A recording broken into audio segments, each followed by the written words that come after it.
Here is the church.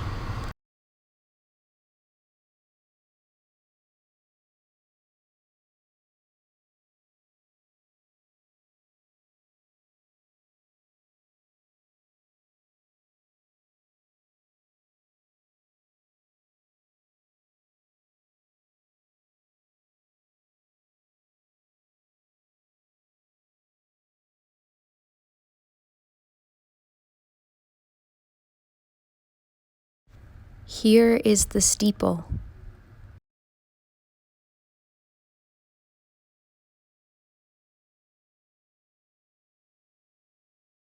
Open the doors.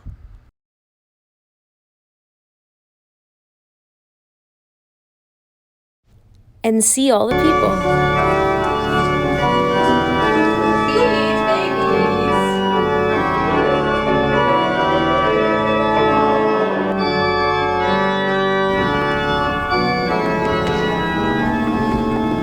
I think Grand Rapids is a wonderful community, and I think Westminster has a very particular place and a very particular call in this city.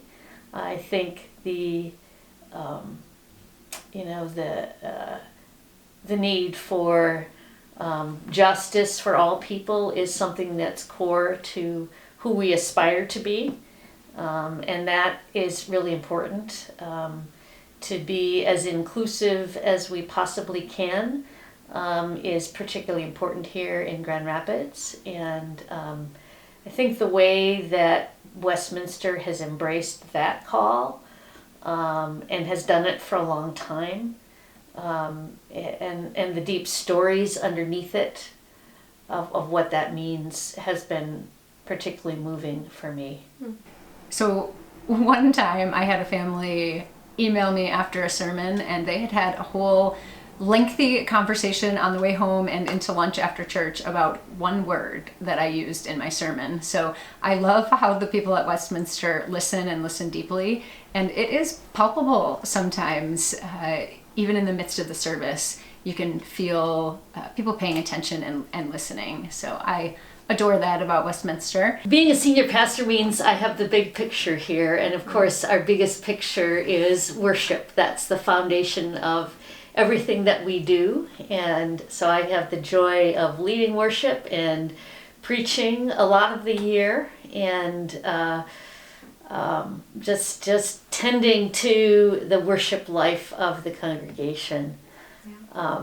It also means being head of staff here, so working with all of our amazing staff people and programs, and representing Westminster in the community, and just being I think a presence for this community.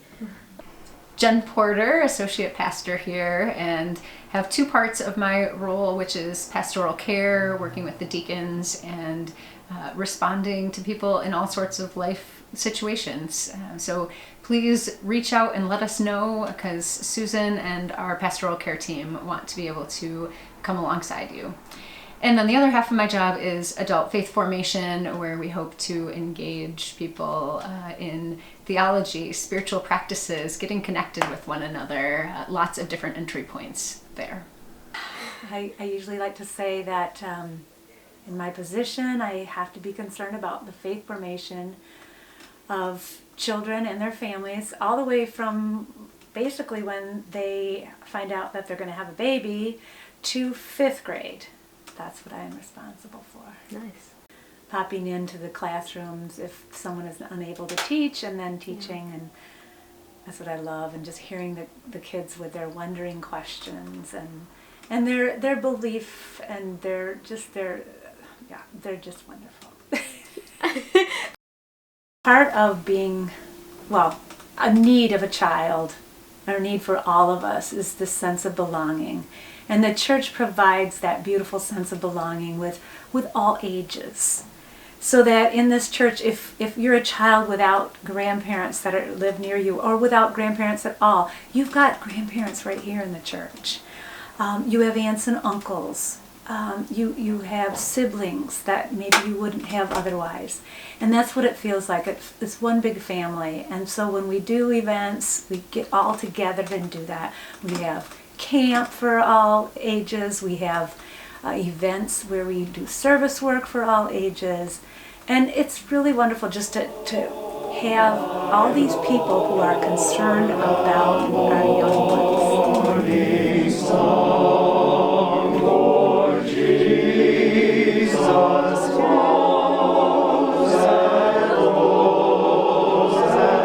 I'm Helen Hoffmeister. I'm Minister of Music here at Westminster Presbyterian Church. I've been here for 16 years, started in 2006. I have a big music program, a graded music program, starting with little kids, pre-K, all up through as old as possible, and you can still sing in the adult choir at that age. So I have a staff, we have a professional staff here, a person who does the children's choirs, I do the youth choirs and the adult choir. We have the amazing Jan Lee Richter, who's our accompanist for the choirs. We have Henry Deitman, who leads our wind ensemble. And we have a couple other people who do volunteer work.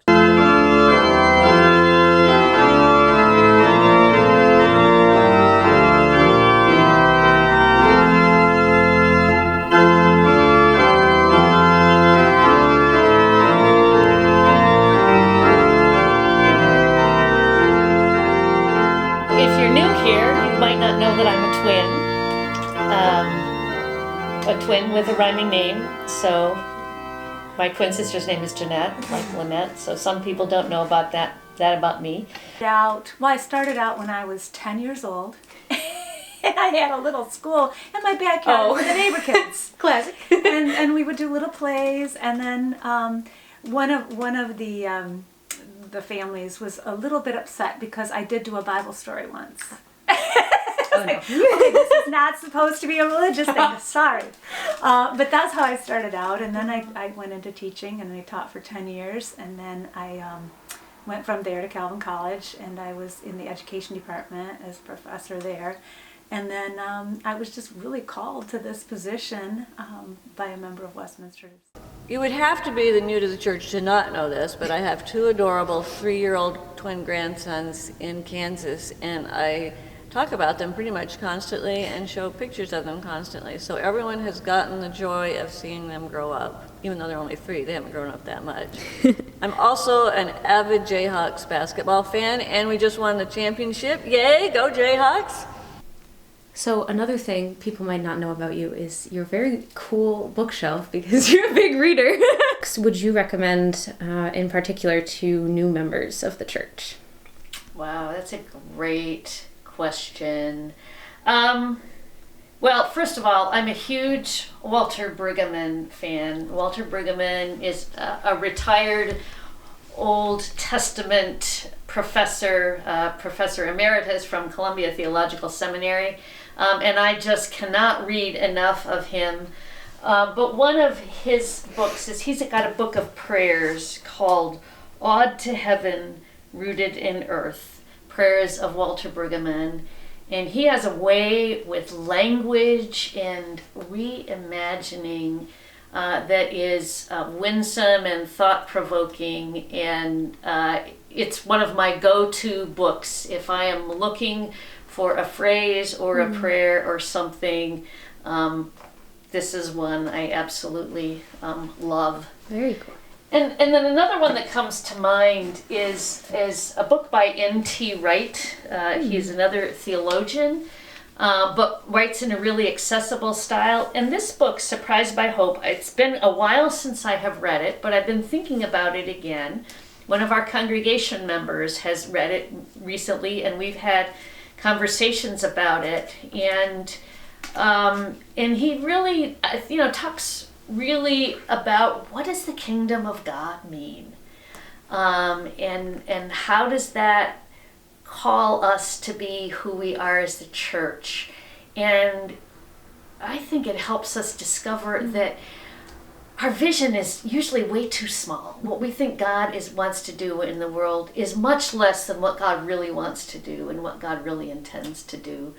So I do love this book, Surprised by Hope, and especially right now as we're recording this, it's just after Easter, and we are Easter people called to live in that resurrection hope. So yeah, I'll go with N.T. Wright, Surprised by Hope.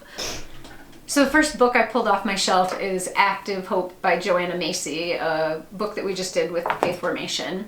And this one leads us to keep engaging in those justice issues that we're passionate about and feel compelled to act on, but know that as we do that work, we don't always see quick change. It's long term.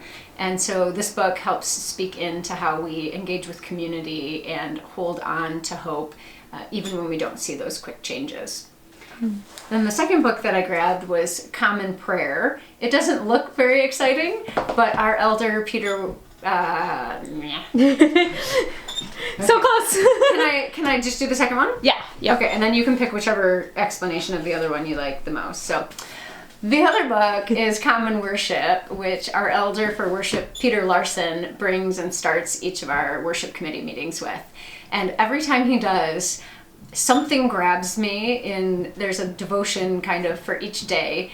Something always grabs me, and then as he pauses and reads the prayer at the end, we all get quiet and kind of, I have an internal yes.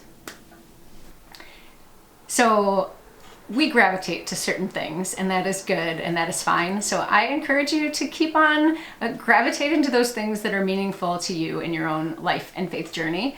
But I'll also challenge you to, when you hear something come up, try something new that's outside of the things that you would normally go to, because that's going to be a way where you can meet people and sometimes get surprised at what the Spirit might do in those new and even uncomfortable places.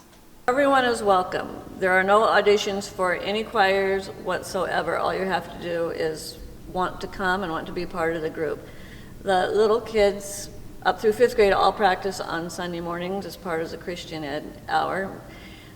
That's after church. And the middle school and high school kids practice currently, the schedule is right after church, and we do that in tandem with our youth group. The middle school choir comes first while the high school kids have youth group, and then we flip. The high school kids have choir while the middle schools have youth group. And so we like to have kids do both. It's a good plus for both our departments, for both the youth group and the youth choirs, to have all the kids involved in everything. The adult choir practices on Thursday night, and once again, no audition. If you just want to come sing with the group, you are welcome. And it looks like we have a lot of people up here, but we have room for as many more as want to be part of it. We'd love to have new people. You will probably be in touch with me if you feel like you're not getting the information you need. I'll drop my email in this video here. You could always email me if you feel like you're out of the loop. But best ways to be in the loop, which I hope you'll check out or sign up for, first of all, is our website, westminstergr.org. That has the calendar, it has news and updates, there's pages for the different faith formation opportunities. It's really good to look through if you're new, especially because it has a good overall representation of a lot of what's going on at church. You can sign up for our email newsletter. I can send you that link if you need it, or you can also find that at the very bottom of the homepage of our website. The emails are our prayer email, which Susan sends out every week, which has prayer requests from the congregation. And we have a general Westminster weekly email. So you won't get too many emails from us, but it does have worship info and upcoming events that helps you just keep in touch with what's going on at church. You can find us on Facebook and on Instagram if you use either of those. Our Facebook has a lot of upcoming events. Our Instagram is predominantly used by youth and their families, but also we share events and themes and in quotes from scripture. We share things and what we're thinking about through sermons and things like that. So that's also an uplifting way to be connected to Westminster. If you'd like to be on our physical mailing list, if you don't like digital media, we also have a list for that as well. So if you'd like to get a print newsletter every month, you can just call the main office or email me and we'll get you on that list as well. And the last thing I would say is that you can check out our YouTube channel. If you go to YouTube and search Westminster Grand Rapids, we should come up. And we have past worship services. There's Words from Westminster. We've done that in different seasons. So there's just a lot of material. We have a lot on our website as well if you're ever looking for some spiritual food, is how I'd say that. So it'll be really nice to meet you soon. I obviously haven't met you yet as I make this video, but it'll be really nice to meet you all soon, and we're really happy to have you here. No, you see, I'm not.